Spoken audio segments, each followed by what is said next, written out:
నేను కూడా వెళ్ళి చూసిన అసలు ఏంది. హార్వర్డ్ నుంచి గొప్ప గొప్ప మేధావులు వస్తారు, నోబెల్ గ్రహీతలు వస్తారు, యూనికార్న్స్ వస్తారు అని అంటే చూద్దాం అది కూడా అని.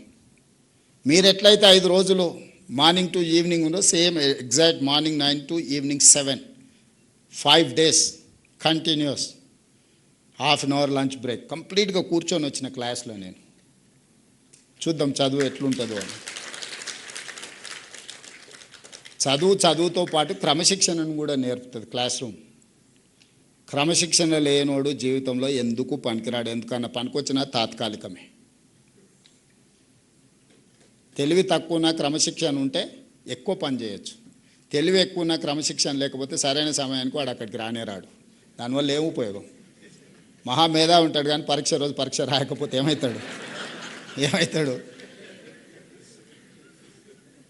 అట్లనే ఈరోజు మిత్రులారా, మనందరం ఒక 5 ఏళ్ళు ఒక మంచి ఆలోచన చేద్దాం.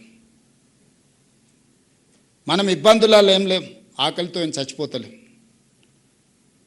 కుటుంబం కూడా అత్యంత దారుణమైన పరిస్థితులలో ఏం లేం. నా టీచర్లు అందరూ మంచిగా గౌరవంగా ఆర్థికంగా సమాజంలో చాలామంది కంటే బాగా ఈరోజు వాళ్ళు ఉన్నారు. వాళ్ళు సంఘాలు ఒకవేళ మీకు చెప్పినా మీరు సొంతంగా ఆలోచన చేసుకోండి. మీరే నాయకులను తయారు చేసేది కూడా మీరే. 5 సంవత్సరాలు మేము పేద విద్యార్థుల కోసం, ప్రభుత్వ పాఠశాలకు వచ్చే పిల్లల కోసమే మేము అంకితం అవ్వదలుచుకున్నాము. 5 సంవత్సరాల తర్వాత మేము వెనక్కి తిరిగి చూసుకుంటాం. ఒకవేళ ఏమైనా కోల్పోతే మా రేవంత్ అన్న దగ్గరకు పోయి మేము కొట్లాడి తెచ్చుకుంటామని మీరు మనసులో పెట్టుకోండి. 34 వరకు నేనే ఉంటా, మీకు ఎవ్వరికి ఏం అనుమానం లేదు. ఈరోజు 26, 31 వరకు పిల్లల కోసం పనిచేయండి. ఈ 5 ఏళ్ళు మీ బాధ్యత నేను తీసుకుంటా. మీరు అడగకుంటేనే మీ సమస్య జెన్యూన్ ఇష్యూస్ ఏమున్నా 6 నెలలకు ఒకసారి ఒక హాఫ్ డే మీ సంఘాలను మీ నాయకులను పిలిచి కూర్చోబెట్టి క్వాలిటీ డిస్కషన్ చేసి చీఫ్ సెక్రటరీ కానీ ఎవరికైనా అంతెందుకు 2 విషయాలు మీతో పంచుకోదలుచుకున్నా.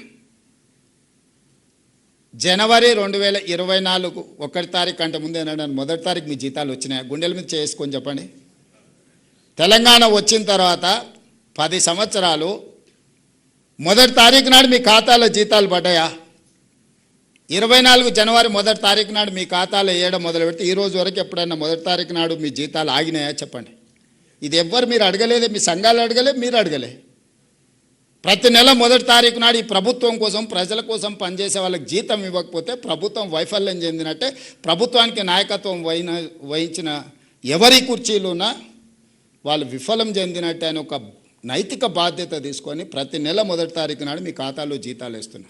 మీ పిల్లల చదువుల కోసం, మీ ఇళ్ళ కోసం లోన్ తెచ్చుకుంటే మీ చెక్స్ డిజాయినర్ అయి మీ సిబిల్ స్కోర్ పాడైపోయి మండి పద్దుల కింద మీ ఖాతాలు మారి బ్యాంకుకి వెళ్తే మీకు అప్పు పుట్టని పరిస్థితి ఉండే. ఈరోజు రెగ్యులేట్ చేసుకుంటూ వచ్చిన కదా. ఈరోజు అవుట్సోర్సింగ్ కాంట్రాక్ట్ వాళ్ళని కూడా రెగ్యులేట్ చేయమని చెప్పిన కదా. ఒకప్పుడు పాఠశాలలో ఊడ్చుకునేది మీరే, తుడుచుకునేది మీరే, గంట కొట్టుకునేది మీరే. అవునా? నేను రాగానే అమ్మ ఆదర్శ పాఠశాల పెట్టి సంఘాలకు బాధ్యత ఇచ్చి ఊడ్చే తుడిచే పని నుంచి మీకు విముక్తి కలిగించిన కదా.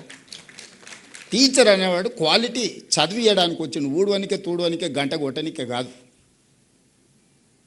మీకున్న అనుభవాన్ని పిల్లలకు ఉపయోగించాలనేది నా ఆలోచన. పిల్లల బట్టలు కావచ్చు, డైట్ ఛార్జెస్ 10 సంవత్సరాలు పెంచకపోతే నేను వచ్చి 40% పెంచిన. కాస్మెటిక్ ఛార్జెస్ 16 years పెంచకపోతే నేను వచ్చి 210% కాస్మెటిక్ ఛార్జెస్ పెంచిన పేద పిల్లలకు.